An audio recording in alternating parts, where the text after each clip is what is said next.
ওম নমো বাসুদেবায় নমঃ। শ্রীমদ্ ভগবদ গীতার প্রথম অধ্যায় বিষাদ যোগ, যাতে রয়েছে মোট 46টি শ্লোক। আজ আমরা প্রথম শ্লোক নিয়ে আলোচনা করব। ধৃতরাষ্ট্র উবাচ ধর্মক্ষেত্রে কুরুক্ষেত্রে সমবেতা যুযুৎসব মামকা পাণ্ডবাশ্চৈব কিম কুর্বত সঞ্জয়। অর্থাৎ মহারাজ ধৃতরাষ্ট্র বললেন, ধর্মক্ষেত্রে কুরুক্ষেত্র নামক স্থানে সমবেত হয়ে যুদ্ধকামী আমার দল অর্থাৎ আমার পুত্রেরা আর পাণ্ডুপুত্রেরা এবং অবশ্যই কি করেছেন আমাকে বলো সঞ্জয়।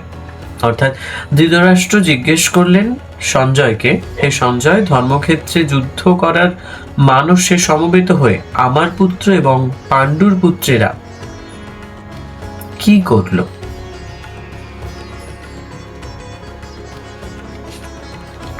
তাৎপর্য এই দাঁড়ায় যে ভগবদ গীতা হচ্ছে বহুজন পঠিত ভগবত তত্ত্ববিজ্ঞান, যার মর্ম গীতা মাহাত্ম্যে বর্ণিত হয়েছে।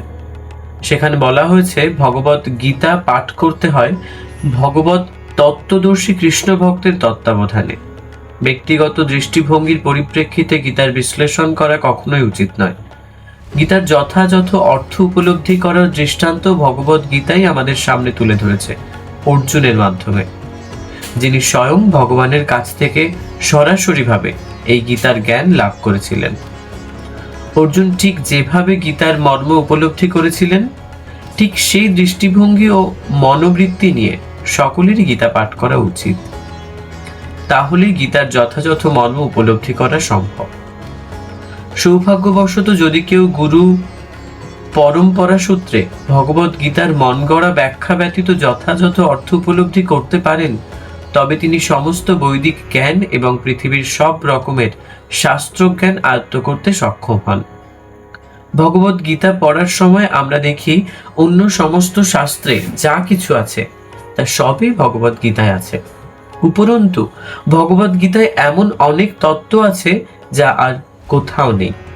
এটি হচ্ছে গীতার মাহাত্ম্য, এবং এই জন্যই গীতাকে সর্বশ্রেষ্ঠ শাস্ত্র বলে অভিহিত করা হয়। গীতা হচ্ছে পরম তত্ত্ব দর্শন, কারণ পরমেশ্বর ভগবান শ্রীকৃষ্ণ নিজে এই জ্ঞান দান করে গেছেন। মহাভারতে বর্ণিত ধৃতরাষ্ট্র ও সঞ্জয়ের আচরণের বিষয়বস্তু হচ্ছে ভগবত গীতার মহৎ তত্ত্ব দর্শনের মূল উপাদান। এখানে আমরা জানতে পারি যে এই মহৎ তত্ত্ব দর্শন প্রকাশিত হয়েছিল কুরুক্ষেত্রের রণাঙ্গনে, যা সুপ্রাচীন বৈদিক সভ্যতার সময় থেকেই পবিত্র তীর্থস্থান রূপে খ্যাত। ভগবান যখন মানুষের উদ্ধারের জন্য এই পৃথিবীতে অবতরণ করেন, তখন এই পবিত্র তীর্থস্থানে তিনি নিজে পরম তত্ত্ব সমন্বিত এই গীতা দান করেন। এই শ্লোকে ধর্মক্ষেত্র শব্দটি খুবই তাৎপর্যপূর্ণ, কারণ কুরুক্ষেত্রের যুদ্ধক্ষেত্রে ভগবান শ্রীকৃষ্ণ অর্জুন তথা পাণ্ডবদের পক্ষে ছিলেন। দুর্যোধন আদি কৌরবদের পিতা ধৃতরাষ্ট্র তার পুত্রদের বিজয় সম্ভাবনা সম্বন্ধে অত্যন্ত সন্দিগ্ধ হয়ে পড়েছিলেন। দ্বিধাগ্রস্ত চিত্তে তাই তিনি সঞ্জয়কে জিজ্ঞেস করেছিলেন, আমার পুত্র ও পাণ্ডুপুত্রীরা তারপর কি করল? তিনি নিশ্চিত ছিলেন যে তার পুত্র ও পাণ্ডুপুত্রেরা কুরুক্ষেত্রের বিস্তীর্ণ ভূমিতে যুদ্ধ করবার জন্য সমবেত হয়েছিলেন, কিন্তু তবুও তার অনুসন্ধানটি ছিল তাৎপর্যপূর্ণ। তিনি চাননি যে পাণ্ডব ও কৌরবের মধ্যে কোনো আপোষ মীমাংসা হোক, কিন্তু তিনি চেয়েছিলেন যুদ্ধে তার পুত্রদের ভাগ্যই সুনিশ্চিত হোক। তার কারণ হচ্ছে কুরুক্ষেত্রের পূর্ণ তীর্থে এই যুদ্ধের আয়োজন হয়েছিল। বেদে বলা হয়েছে কুরুক্ষেত্র হচ্ছে অতি পবিত্র স্থান, যা দেবতারাও পূজা করে থাকেন। তাই ধৃতরাষ্ট্র এই যুদ্ধের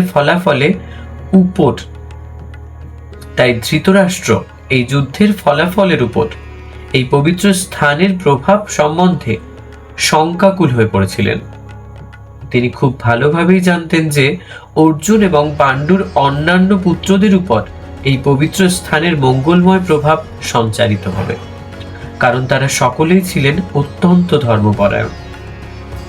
সঞ্জয় ছিলেন ব্যাসদেবের শিষ্য, তাই ব্যাসদেবের আশীর্বাদে তিনি দিব্য চক্ষু প্রাপ্ত হন, যার ফলে তিনি ঘরে বসে কুরুক্ষেত্রের সমস্ত ঘটনা দেখতে পাচ্ছিলেন।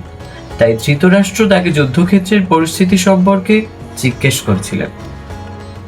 পাণ্ডবেরা এবং ধৃতরাষ্ট্রের পুত্রেরা ছিলেন একই বংশজাত, কিন্তু ধৃতরাষ্ট্রের মনোভাব এখানে প্রকাশ পেয়েছে।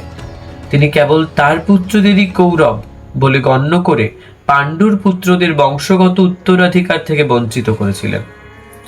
এভাবে ভ্রাতুষ্পুত্র বা পাণ্ডুর পুত্রদের সঙ্গে সম্পর্কের মাধ্যমেই ধৃতরাষ্ট্রের বিশেষ দৃষ্টিভঙ্গি হৃদয়ঙ্গম করা যায়। ধান খেতে যেমন আগাছাগুলি তুলে ফেলে দেওয়া হয়, তেমনি ভগবত গীতার সূচনা থেকেই আমরা দেখতে পাচ্ছি কুরুক্ষেত্রের রণাঙ্গনে ধর্মের প্রবর্তক ভগবান স্বয়ং উপস্থিত থেকে ধৃতরাষ্ট্রের পাপিষ্ঠ পুত্রদের সমূলে উৎপাটিত করে ধার্মিক যুধিষ্ঠিরের নেতৃত্বে ধর্মপরায়ণ মহাত্মদের পুনঃপ্রতিষ্ঠা করবার আয়োজন করেছেন। বৈদিক এবং ঐতিহাসিক গুরুত্ব ছাড়াও সমগ্র গীতার তত্ত্ব দর্শনের পরিপ্রেক্ষিতে ধর্মক্ষেত্রে ও কুরুক্ষেত্রে এই শব্দ দুটি ব্যবহারের তাৎপর্য বুঝতে পারা যায়। আরো ভালোভাবে যদি শ্লোকটির গভীর তাৎপর্য করি, তাহলে খানিকটা এমন দাঁড়ায়: ধর্মক্ষেত্রে কুরুক্ষেত্রে স্থানটি আধ্যাত্মিক ইঙ্গিত। যেমন কুরুক্ষেত্র শুধু যুদ্ধক্ষেত্র নয়, এটা ধর্মক্ষেত্র, অর্থাৎ এখানে যে কাজই হবে তা ধর্ম অধর্মের বিচারের ফল দেবে। এই শব্দ জোড়া ইঙ্গিত করে যুদ্ধটি কেবল রাজ্য দখলের নয়, ধর্মের পক্ষে ও অধর্মের বিরুদ্ধে। এখানে যদি ধৃতরাষ্ট্রের মানসিকতা দেখা যায়, যেমন মা মোকা বনাম পাণ্ডবা। ধৃতরাষ্ট্র বলেন যে আমার লোক অর্থাৎ আমার পুত্রেরা, এবং আলাদা করে পাণ্ডব অর্থাৎ তার ভ্রাতুষ্পুত্রেরা। এখানে তার আসক্তি কেমন? এখানে তার আসক্তি, পক্ষপাত ও অন্ধ মমতা প্রকাশ পায়। তিনি পাণ্ডবদের নিজের বলে মানতে পারেন না। এই একই শব্দই ধৃতরাষ্ট্রের অন্তরের অন্ধত্ব ফুটে ওঠে, যেটা শারীরিক অন্ধত্বের চেয়েও বেশ খানিক বড়। এখানে যুদ্ধ শুরুর আগের উদ্বেগ, তখনও যুদ্ধ শুরু হয়নি, কিন্তু ধৃতরাষ্ট্রের মনে শঙ্কা, এই যে ধর্মভূমিতে এসে তার পুত্রদের মন কি বদলে যাবে, তারা কি দুর্বল হবে? এই প্রশ্নে তার অস্থিরতা ও ভয় স্পষ্ট। এখানে সঞ্জয়ের ভূমিকা কি? সঞ্জয় এখানে দিব্য দৃষ্টি সম্পন্ন দ্রষ্টা। তিনি কেবল ঘটনাই বলবেন না, ঘটনার অন্তর্নিহিত সত্য প্রকাশ করবেন, অর্থাৎ গীতার জ্ঞান সঞ্জয়ের বর্ণনায় আমাদের কাছে পৌঁছাবেন। পুরো গীতার সূচনা সংকেত। প্রথম শ্লোকটি 3টি স্তরে তৈরি হয়েছে: ধর্ম বনাম অধর্ম, আসক্তি বনাম নয়, অন্ধ মমতা বনাম জ্ঞান। এই 3 দ্বন্দ্বের সমাধানই পরবর্তী অধ্যায়গুলোতে শ্রীকৃষ্ণের উপদেশে প্রকাশ পায়। সার কথা হলো, এই এক শ্লোকেই বোঝা যায় যে যুদ্ধ বাহ্যিক, কিন্তু সংকট অন্তরের। সমস্যা রাজ্যের নয়, ধর্মবোধের। ধৃতরাষ্ট্র অন্ধ চোখে তার, আর অর্জুন পরে অন্ধ হবে মোহে। হরে কৃষ্ণ।